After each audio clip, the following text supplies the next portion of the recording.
Hello guys, welcome back to a new video. This was a pain in the arse to do because we've literally been driving for about an hour to find this spot. I wanted somewhere different to shoot a video. So anyway, without further ado, today's video is going to be basically a review to do with this car. Lee Lockwood, I apologise for nicking your idea, but this is my brutally honest review. So let's get cracking. Right, now obviously before we get started with today's video, got to plug the merch. £3, contact details are down below. Get in contact with me and I'll sort you a sticker out. Oh my god, one of them's torn. Okay. Anyway, yeah, £3, contact details down below. Get in contact with me and yeah, I'll sort you with a sticker. Now the way that I'm going to do this video today is I'm sort of going to walk you through the process of getting in the car and starting the car, and sort of that's how I'm going to sort of review it, because I don't really know how to review it. So let's walk around to this side, and obviously we get greeted with a nice big doorway. If I step in, shut the door. Now what I like and don't like about being in here is I don't like the driving position.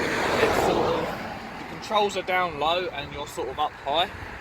And I feel that in sort of like a sporty hatch like this car is, you should really sort of be down low with it all, and sort of everything should be more up here.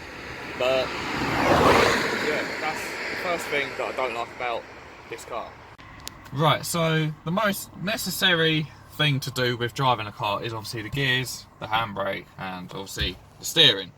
Now I like the gearbox in this because, like, for a standard box, these are actually quite short and nifty sort of throws. So this is quite nice, and it's sort of really precise, slightly notchy, but quite precise. And the handbrake, I absolutely hate the handbrake on this because if I put it down, look at how so much travel into the handbrake. I don't like that. Like, I prefer smaller travels. And as for the steering is very, very light, and that's very fun when it comes to driving the car. Right, this is something that Sophie's pointed out, and that is the radio stack.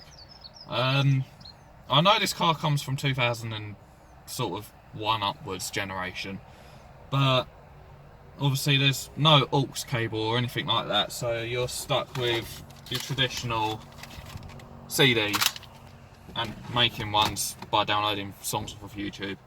But other than that though, I like the fact that it's nice and clean and basic and well presentable. One thing I do hate about this radio though is you can't swap the unit out. So I can't put another replacement radio in here, it has to go down here.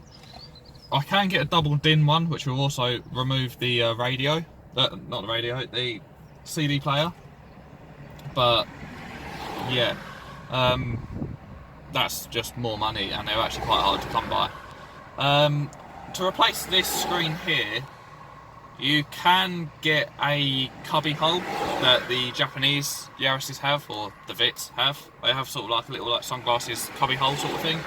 But yet again, they're few and far between. And there is something I'm going to talk to you about in the next video you'll see this week, which I will discuss in that video.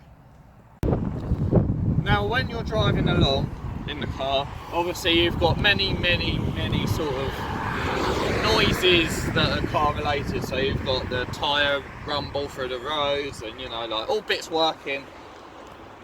But the biggest noise that you can hear with this car, other than the radio when it's up on full whack, is the exhaust. This is bloody annoying when you're driving along. Because if you're driving along and you're sort of like in fourth gear doing 30, so you know, you're just chilling, cruising, that sort of thing, this is very, very, very noisy inside. And also, if you're doing motorway speeds and you sort of lift off, sort of you're going downhill or something like that, the droning effect you get in the interior is horrible. It makes your ears ring for ages. But other than that, I like the exhaust, so it is staying. Right, so now we're back in the cockpit, so I think it's probably best off that we now go for a drive.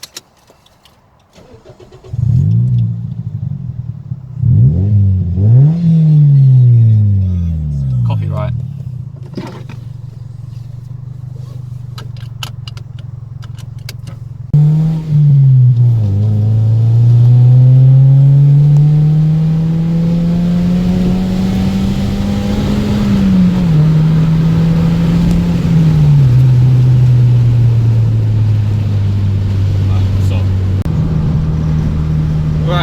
now join us in the cockpit of the car, obviously driving along, and I'm going to talk to you a little bit about the ride comfort and sort of MPG and all the nitty gritty figures that you would sort of expect from a sort of car review. Right, so as you guys know, this car is lowered. I believe it's 38mm on the front and 40mm on the back, so it sort of levels it out. So obviously you've got the weight of the engine over the front as well. So yeah, it sort of levels all that out. And I will have to say, the ride comfort is still quite comfortable, as long as you're going along roads like what we're going along at the moment. We're sort of going along relatively smooth B roads.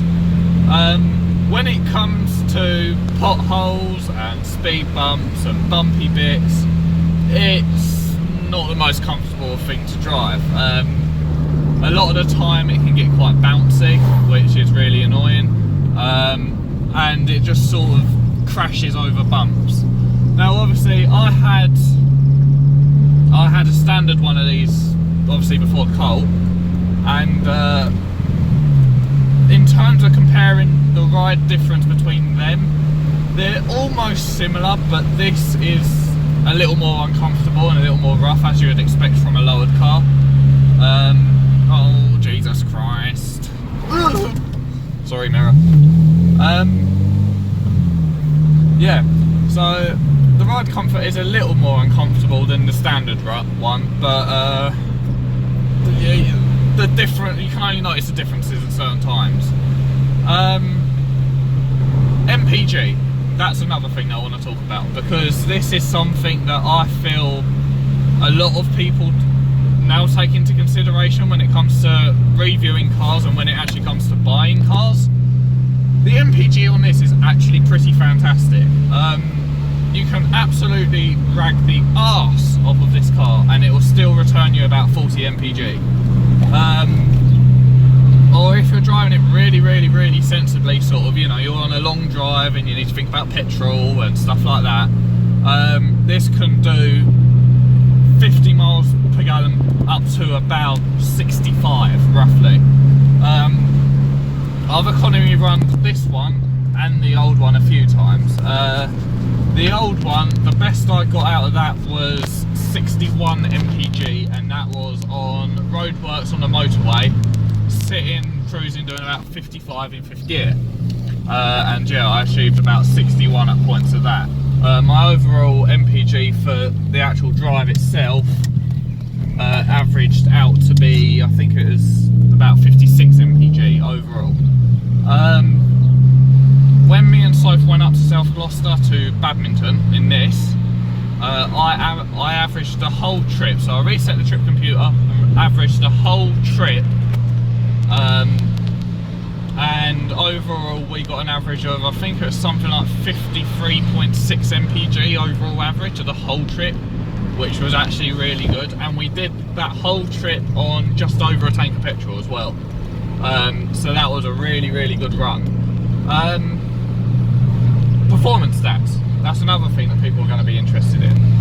So this is a 1.5 VVTI. It comes with, I think by the book it says 105 horsepower. Some people say it's 107 and some people say it's as high as 110. But by the book I believe this is 105 horsepower. And the top speed, yet again by the book, of I think about 125. People have managed to push this a little harder and a little faster and have sort of got about 130 out of it. But by the book I think it's about 125 top speed.